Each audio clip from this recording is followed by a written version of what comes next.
Selamat pagi anak-anak. Pagi, Bu.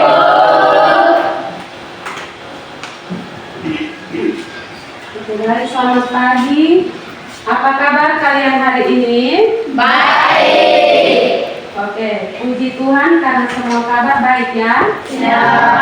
Nah, kita harus bersyukur karena pada saat ini kita boleh ada di tempat ini semua karena pertolongan Tuhan. Nah, untuk memulai pembelajaran kita pada pagi hari ini, Ibu meminta untuk salah satu dari kalian memimpin kita dalam doa. Teman-teman dan ibu guru, sebelum kita memulai pembelajaran kita, marilah kita siapkan hati dan batin kita untuk menghadap Tuhan dalam doa. Dan sebelum itu, izinkanlah saya dalam memimpin doa ini mohon tata cara atau makhluk berdekat. Ibu guru dan teman-teman yang beragama lain, silakan saya. Mari berdoa. Ya Tuhan, terima kasih Engkau telah menemani kami dari rumah kami hingga sekarang kami tiba di sekolah ini dalam keadaan sehat walafiat. Tuhan, kami ingin memulai pembelajaran kami dari lindungilah kami dari awal, pertengahan hingga akhir. Hanya ini doa dan permohonan kami, dalam namamu kami berdoa, amin. Berdoa selesai. Mari silakan duduk kembali dan terima kasih. Dan sebelum itu, Ibu mohon perhatian dari kalian untuk mendengarkan nama masing-masing, karena itu akan menjadi kehadiran kalian dengan daftar hadir.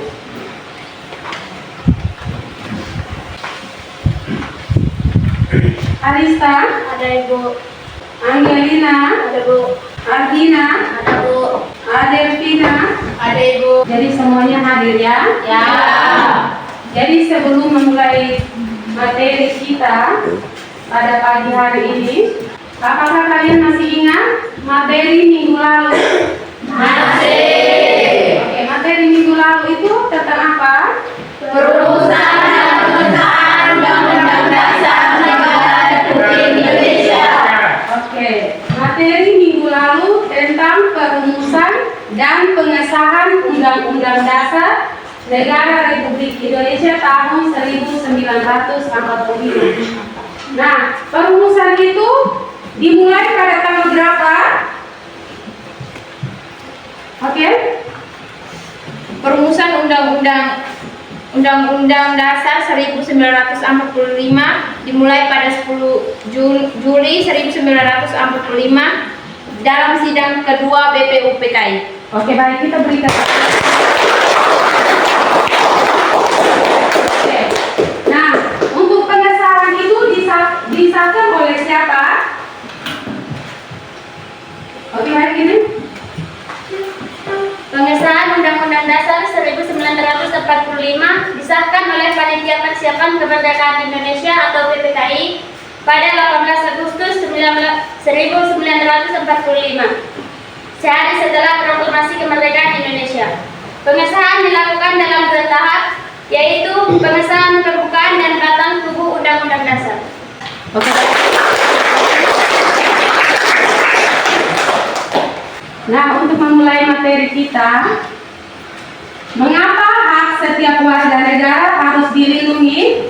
Nah, untuk menjawab pertanyaan hari ini kita akan mempelajari materi tentang hak dan kewajiban warga negara dalam Undang-Undang Dasar Negara Republik Indonesia tahun 1945. Dan untuk mencapai materi ini, maka tujuan pembelajaran kita adalah peserta didik dapat menganalisis hak dan kewajiban warga negara yang diatur dalam Undang-Undang Dasar Negara Republik Indonesia tahun 1945. Nah, jadi ada 2 jenis hak, yaitu hak mutlak dan hak relatif. Nah, hak mutlak adalah hak yang tidak terbatas dan dapat ditegakkan secara hukum. Hak mutlak juga dikenal sebagai hak absolut. Hak mutlak dapat diartikan sebagai kekuasaan mutlak yang diberikan kepada subjek hukum untuk bertindak sesuai dengan kepentingan. Contoh hak mutlak antara lain hak pokok manusia atau asas, hak publik, hak privasi, hak atas kehidupan, hak kebebasan, hak milik atas barang, bebas dari penyiksaan dan perlakuan atau hukum lain yang kejam, tidak manusiawi atau merendahkan martabat manusia. Nah, yang berikut, hak relatif. Hak relatif adalah hak yang hanya berlaku untuk orang tertentu dan hanya dapat dilakukan atau dimiliki dalam situasi tertentu. Hak relatif juga disebut sebagai hak perorangan atau hak searah. Hak relatif terbentuk dari perjanjian atau hukum perikatan. Nah, jadi contoh dari hak relatif adalah hak anak untuk bermain video game setelah menyelesaikan pekerjaan rumah, melakukan kegiatan yang lainnya. Jadi itu adalah hak, ya. Oke. Jadi untuk memperlancar kegiatan kita hari ini, karena kalian sudah siap dalam bentuk kelompok, supaya ibu bisa membagikan LKPD, karena di sini ibu sudah menyediakan LKPD. Oke, jadi LKPD-nya itu ada 4. Jadi kalian juga sudah bentuk dalam kelompok. Ini kelompok yang pertama, kelompok yang kedua, kelompok yang ketiga, dan ini kelompok yang keempat. Nah, jadi anak-anak, perhatikan petunjuk yang ada di lembar LKPD supaya kalian bisa menyelesaikan diskusi kelompok dengan baik dan tenang. Nah, jadi diskusi dimulai dari sekarang.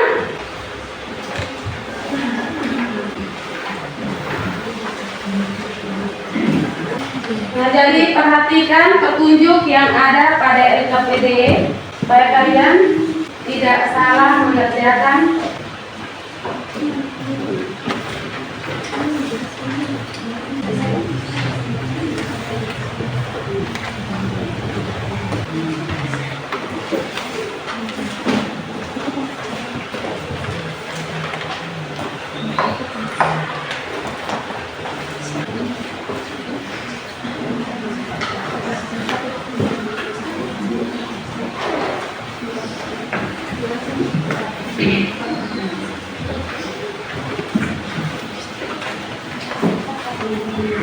Bagaimana? Ada yang sudah?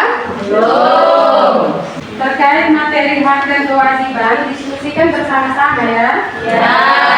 Selesaikan LKPD tersebut.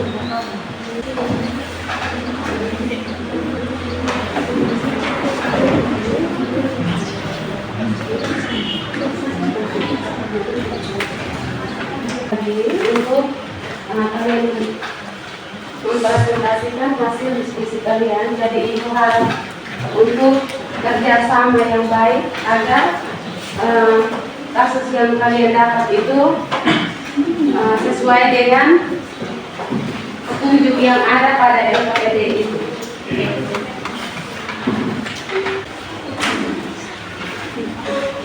Oke, baik. Jadi bagaimana? Sudah? Sudah. Jadi sebelum presentasi, ibu minta untuk perhatikan kembali hasil diskusi agar saat presentasi itu tidak terjadi kekeliruan.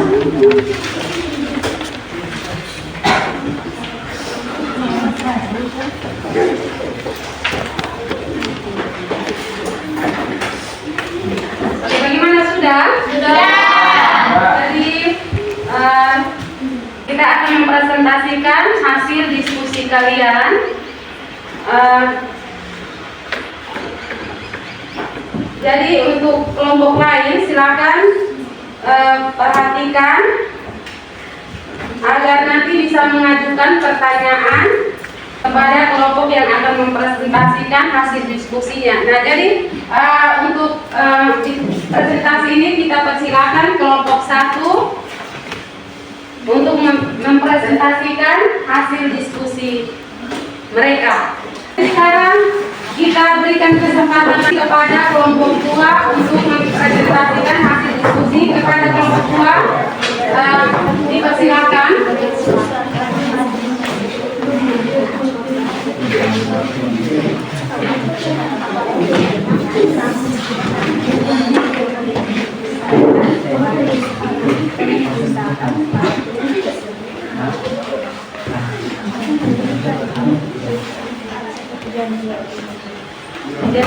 Silakan. Selamat pagi Ibu dan teman-teman. Kami dari kelompok 2 ingin mempresentasikan hasil diskusi kelompok kami. Kepada pembaca saya Patung di Pura Lumajang dirusak orang tak dikenal. 3 patung di Pura Mandara, Giri Semeru Agung, Senduro Lumajang, Jawa Timur dirusak orang tak dikenal. Minggu malam tanggal 18 bulan 2 belum diketahui pelaku dan motif perusakan tersebut.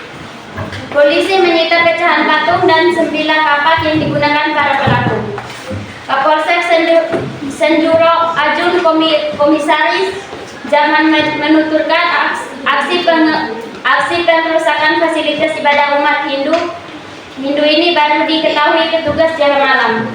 Dari informasi yang didapat dari saksi di lokasi kejadian, saksi tersebut menemukan 9 kapak tertancap di bagian kepala salah satu patung dua kepala. Tuturnya saat dikonfirmasi Minggu malam tanggal 18 bulan 2. Sedangkan patung yang berada di pintu utama pura kata Zaman mengalami kerusakan di bagian tangan dan satu diantaranya di bagian kepala tertancap kapak.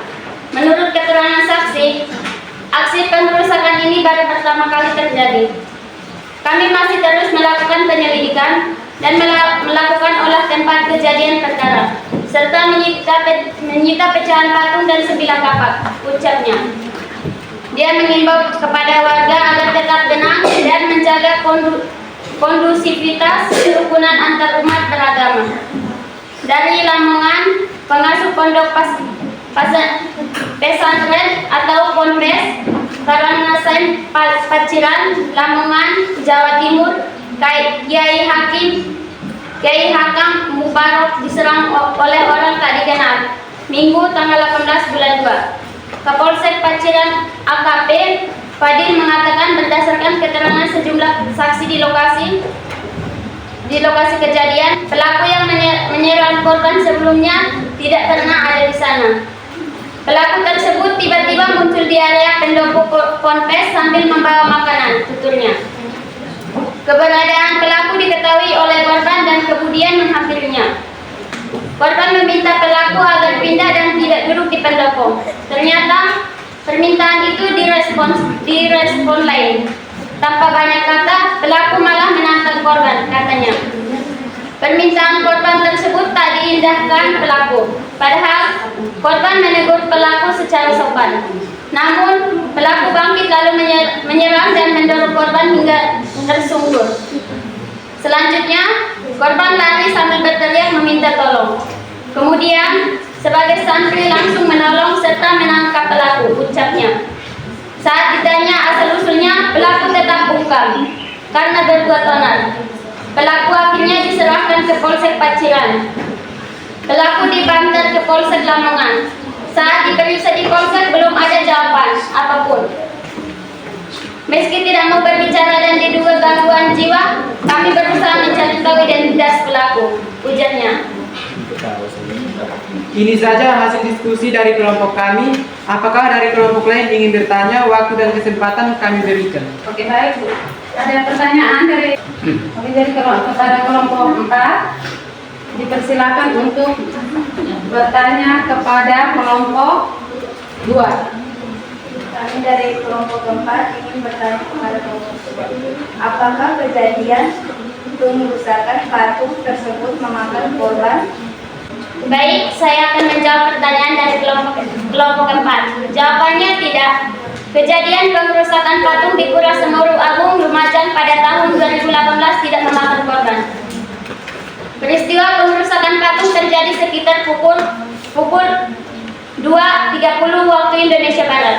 Pelaku melarikan diri dengan mengendarai motor ke arah utara. Polisi melakukan penyelidikan dan mengamankan sejumlah barang bukti. Polisi juga meminta keterangan dari beberapa saksi. Jadi bagaimana kelompok 4? Pas. Oke. Jadi kepada kelompok 2 karena sudah mempresentasikan hasil diskusi, jadi silakan tutup presentasi. Ini saja hasil diskusi dari kelompok kami. Jika tidak ada lagi pertanyaan, kami tutup. Sekian dan terima kasih.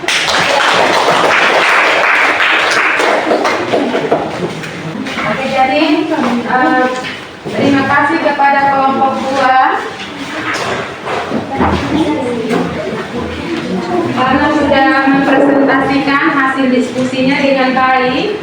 Nah, jadi sekarang kita masuk ke kelompok berikutnya. Berikut yaitu kelompok 3 untuk mempresentasikan hasil diskusi. Jadi kepada kelompok 3 dipersilakan.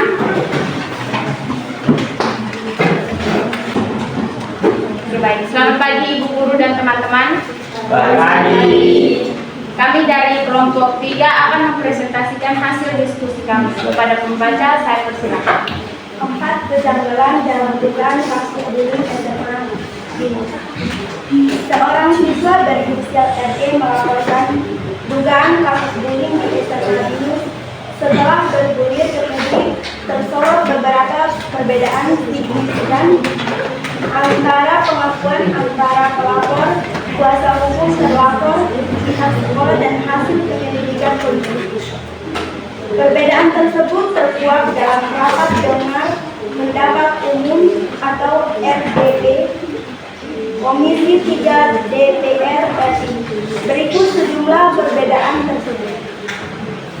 1. Awal sebut dikeroyok dan ditinggalkan 30 orang di toilet ini jadi belasan. Sebelumnya di jumlah konferensi pers dan podcast, pelapor menyebutkan ia dikeroyok oleh 3 orang, kemudian digiring dan ditonton oleh 30 orang. Lalu dengan kondisi tidak berdaya, pelapor ditinggalkan oleh 30 orang di toilet. Namun dari fakta CCTV pada 30 Januari, terlihat pelapor dan 18 anak lainnya berjalan keluar ke toilet. Pelapor terlihat keluar sambil memainkan rambut dan tertawa. Ia berjalan tidak jauh dari anak lain di depannya. Di video amatir di tinggal yang sama, pelapor dan salah satu terlapor terlihat adu boxing 1 lawan 1 dan pelapor terlihat melakukan sejumlah pukulan kepada lawan adu boxing. Pasca CCTV terkuak ke publik, RE di sidang RDP DPR RI menyebutkan dia digiring belasan orang, tidak 30 orang seperti pernyataannya di awal. 2. Dari hasil visum tidak ada rahang bengkok. Pelapor mengaku rahang bengkok, gigi hampir copot hingga muntah darah.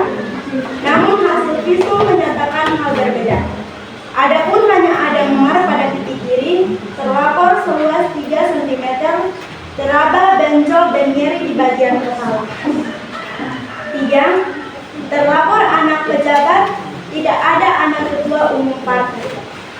Anak pejabat hingga ketua partai disebut terlibat. Di awal kemunculan pelapor, disebutkan dia dikeroyok oleh 3 orang dan ditonton 30 orang, termasuk anak pejabat, termasuk DPR, MK, dan ketua umum partai. Dalam RDP Komisi 3 DPR RI, Kapolres, Polres, Jaksel, Kompol, Ade Rahmat membantah adanya anak ketua umum partai sebagai salah satu terlapor. Dari ada beberapa informasi yang disebut tadi ada anak ketua partai dan lain. Sesuai data umum dan data yang ada, kasih sudah cek kakak, kami belum tahu yang dimaksud. Ucap Lamat dalam keterangannya, Jumat 20 September 2024. 4. Seluruh pihak lain menemukan kejadian ini adalah adu boxing 1 lawan 1 yang disetujui. Dalam RDP Komisi 3 DPR RI, baik sekolah, pihak pelapor maupun pihak kepolisian menjelaskan kronologi kejadian dari versi masing-masing. Dari kronologi tersebut disebutkan dari bukti dan saksi yang terjadi adalah adu boxing yang disetujui 1 lawan 1. Sebelumnya, pihak sekolah juga telah menyampaikan akan terbuka dan terus mendukung proses penyelidikan. Ade Rahmat menegaskan pihaknya telah menangani kasus tersebut sejak Januari. Jika ditanya kasus tersebut kenapa lama atau penanganannya, kami telah mencoba melakukan diversi atau musyawarah khusus anak-anak. Para pihak sudah bertemu, tapi tidak ada titik temu. Papa Rahma. Menanggapi kasus tersebut, anggota Komisi 3 DPR Sari Mulyati pun menekankan pentingnya seluruh pihak untuk bersikap adil. Ia juga mengimbau agar jangan menyeret orang yang tidak bersalah dalam mencari penyelesaian kasus dugaan perundungan tersebut. Sekian baik. Mungkin ada pertanyaan dari kelompok lain. Bagaimana pas? Pas. Oke, jadi kalau pas, silakan kelompok 3. Sekian dari kami, terima kasih. Bagi 3 berikan.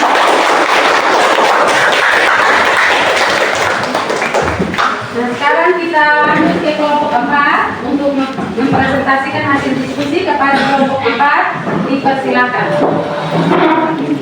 Selamat pagi Ibu dan teman-teman. Pagi. Kami dari kelompok 4 ingin mempresentasikan hasil diskusi kami kepada pembaca. Saya persilakan. 3 pelaku penganiayaan Sofitro di Oku Cikampek. 3 pelaku pemalakan dan penganiayaan Sofitro di Kabupaten Ogan Komering, Ulu Timur. Pada Kamis 26 bulan 9 lalu ditangkap polisi. Ketiganya melakukan penganiayaan terhadap Pramono 41 karena tidak diberi uang sebesar 200.000. Ketiga pelaku ditangkap yakni Ari Pratama alias Simon, Agustina, dan Joni Saputra. Mereka merupakan warga desa Tanjung Semarang, Kecamatan Martapura, Kabupaten Oku Timur. Kita berhasil menangkap 3 pelaku pemalakan dan penganiayaan sopir truk yang terjadi pada bulan lalu. Kata Kasatreswim Polres Oku APT Muklis saat dihubungi Detik Sumbangsel Minggu 20 bulan 10 2024. Peristiwa pemalakan dan penganiayaan yang dilakukan 3 pelaku terhadap korban Pramono, warga Bangun Jaya, Gunung Agung, Tulang Bawang Barat, Lampung, terjadi di Jalan Lintas Sumatera, Simpang 4 Desa Tanjung Pemalang, Kecamatan Martapura, Oku Timur. Kamis 26 bulan 10 2024 sekitar pukul 6.30 waktu Indonesia Barat. Muklis menyebut saat pemalang dan penganiayaan korban, ketiga pelaku memiliki peran masing-masing. Pelaku A alias S melakukan pembangkangan, AG mendorong dan menendang korban, dan CS berperan mendorong serta meludahi muka korban. Ujarnya. Penganiayaan ini dilakukan karena para pelaku melakukan pemalakan terhadap korban yang melintas di Jalan Lintas Sumatera. Saat itu korban dihadap oleh 2 orang laki-laki yang tidak dikenal. Selanjutnya, salah satu pelaku tersebut menyuruh korban untuk turun dari mobil dan langsung minta uang kepada korban sebesar 200.000. Korban tidak memberikan uang yang diminta kepada pelaku, lalu salah satu pelaku meludahi korban dan salah satu pelaku lainnya langsung membacok bahu kanan korban, tutupnya. Akibat terjadi tersebut, korban menjadi luka bacok di bagian bahu di belakang, dan para pelaku tersebut langsung pergi meninggalkan korban. Ketiga pelaku dikenakan pasal 321 KUHP pidana dengan ancaman hukum 5 sampai 6 tahun bulan penjara untuknya. Saja presentasi kami. Apabila dari kelompok lain yang bertanya, kami silakan. Oke, baik. Bagaimana? Pas? Jadi kepada kelompok 4, terima kasih karena kalian sudah mempresentasikan hasil diskusi kalian dengan baik. Sekarang silakan duduk kembali di tempat masing-masing.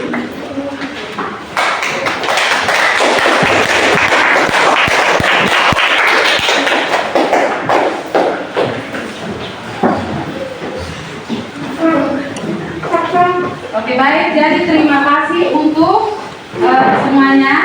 Kelompok 1, kelompok 2, kelompok 3 karena sudah mempresentasikan hasil diskusi kalian dengan baik. Jadi mari kita tepuk tangan.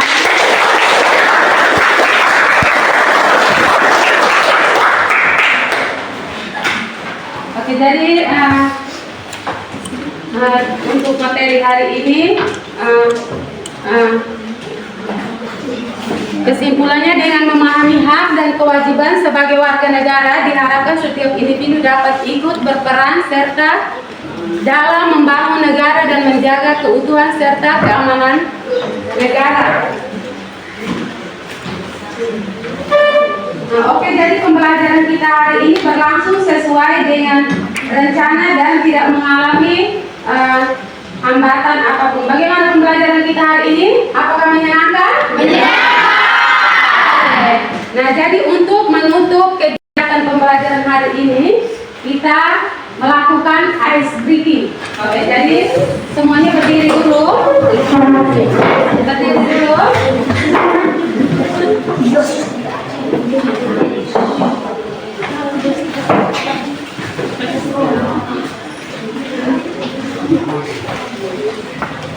Oke, jadi perhatikan. Nah, jadi perhatikan semuanya, perhatian di ibu. Jadi ice breakingnya ini apa? Tertawa. Jadi ibu bilang buka mulut, tertawa 3 kali. Semua tangannya begini ya. 1, 2, 3. Buka mulut, tertawa 3 kali. Buka mulut, tertawa 2 kali. Buka mulut, tertawa 1 kali. Buka mulut, tertawa tanpa suara. Oke, jadi